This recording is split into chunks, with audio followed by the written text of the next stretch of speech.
Top 4 reasons why model railroaders can't run prototypical trains. Excuse me. Number 1, freight cars too light. What you can do is you can add weight, check wheel sets, see if they're worn or if there's any friction with the wheel sets, and check and see if they're rubbing against the body of the freight car.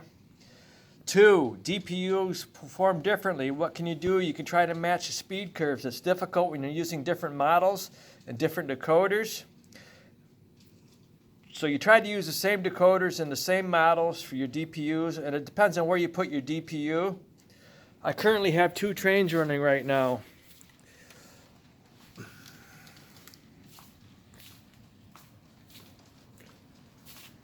I have intermodal and I have a grain train. The intermodal train has 1 loco in the very end of it, and the Athearn well cars, the older ones are plastic. I've added a little bit of weight, and sometimes it's better to put a DPU in the center of a train versus the end, but I put it in the end because I want to see what happens. I want to show you what happens. Okay, when these 2 trains are coming the same direction, and the intermodal, because it's a high priority, more important than the grain, it's going faster. So I'm expecting that one to come up here first, to get up here first, and the grain train will have to stop on the hill. So will it have enough power to restart? We'll see. And there is, I don't know if you can see it, there's the SD60 on the rear of this intermodal train. And this is my 1 mile long coal train. Okay, so pick up where I left off. Some of these auto carriers, this is a Walthers.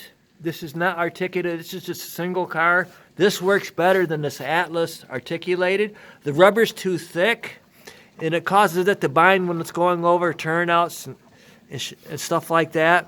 And here is here's an Athearn Genesis, and I had to replace the prototypical trucks. I put just the regular cheap trucks on there. It performed better, and I added a weight to that car inside on top of that truck, so it performs better. But I still have issues with these. So it depends on the freight car. And I've noticed your prototypical freight cars, I have some Athearn Genesis covered hoppers, a Trinity.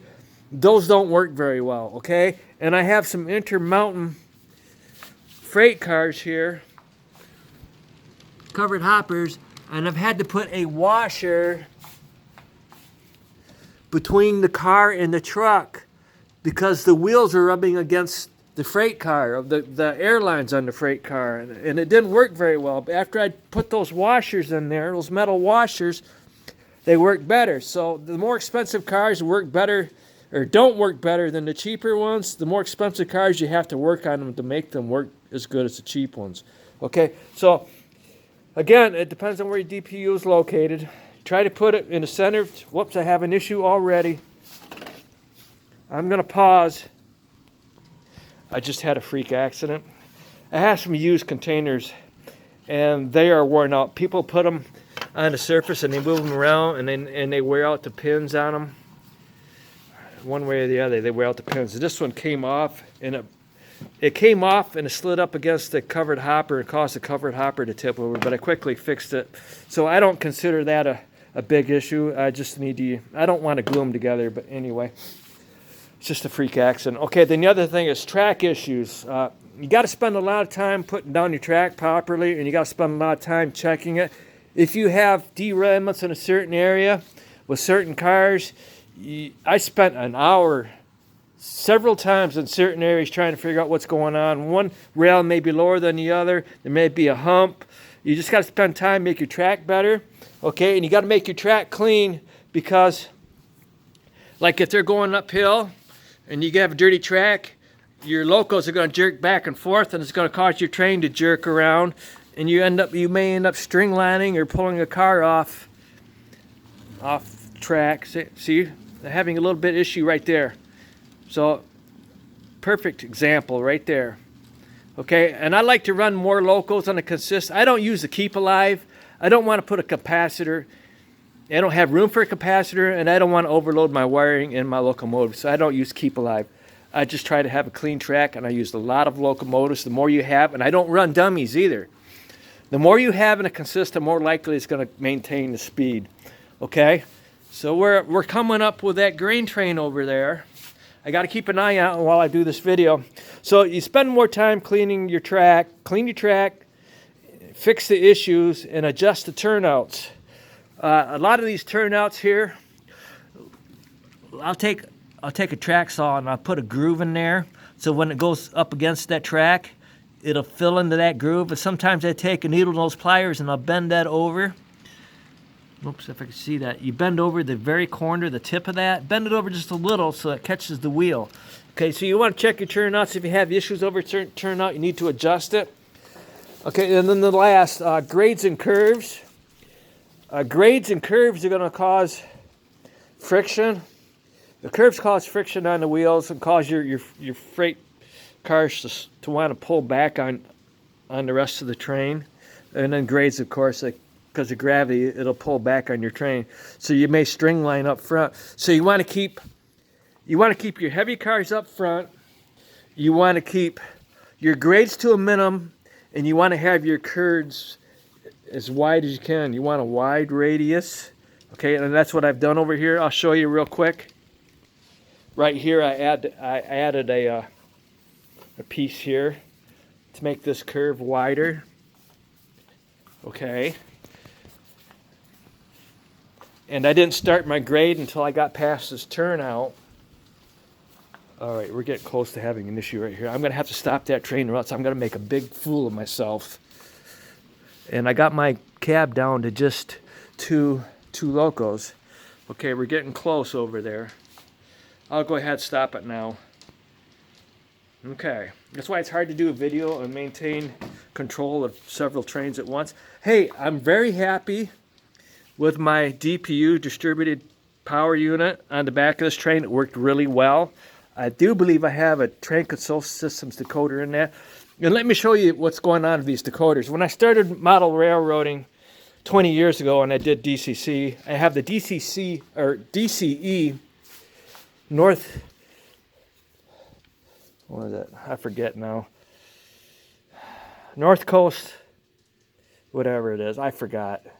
But anyway, I started with this and I started with the decoders. I had a lot of burnouts. So then my hobby shop dealer, where I bought stuff, he was selling lengths. So I tried lengths, and the older lengths, at 1014, they have some kind of a really goofy speed curve. It takes a long time to get your speed curve right to make just your locos. But when it came out the standard decoder, the standard plus, they went to the same speed curve that everybody else has. You know, CV2 start speed, CV5 max speed, CV6 medium speed. It's right there. Okay, this is the NCE. But I do like TCS the best, and that's what I'm buying now. T4X's, they're $20. I switched 5 years ago. So half my locos have TCS,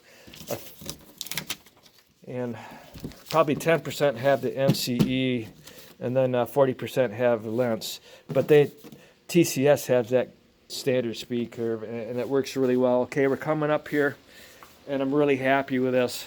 I didn't make a fool of myself. The only thing that happened was this container came off one of my well cars, but stuff like that happened. So I got to stop this train.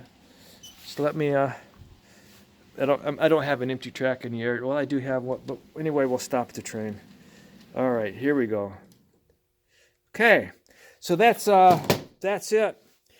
That's the top 4 reasons why model railroaders can't run prototypical trains. I try to watch videos on YouTube, and I get really turned on, you know, when they start showing a video and they're going to have a big train, but then I really get turned off when they only have 20 cars on it. I'd rather go down to my basement, mess around with my trains, and you see my videos where I'm running a 1 mile long coal train, and I did have an issue over there. I keep working on the issues. I like running prototypical. That's the challenge. I like being challenged. For me to run tiny little trains around, there's no challenge to it. I want stuff prototypical. I want my power to be, you know, to all work. I don't want any dummies. and I want them to work together as a team. Okay, thank you.